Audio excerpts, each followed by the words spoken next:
Multidisciplinary is when you have to take multiple disciplines into consideration. One area I might get into area of psychopathology, mental disorders, pathology, mental diseases.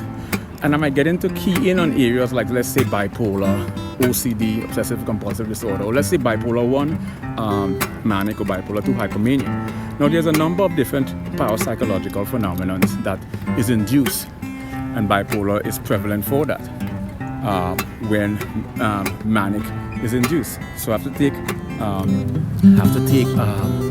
psychopathology, parapsychology, because you have to take stuff like precognition, premonition, clairvoyance, lucid dream, a number of different parapsychological.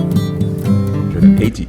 So you have a higher frequency. If you put a very right dealing with physics. Diagonal and horizontal lines are used primarily on a two-dimensional surface to illustrate the three-dimensional optical illusion that we perceive as three-dimensional art on a two-dimensional surface or canvas.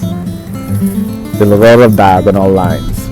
That's from a geometric standpoint. That's like the geometric architecture of art formation. There's these diagonal lines and these, a commercial art, commercialized area, a city. Rhythmic, meaning that the human ear interprets sounds in increments. So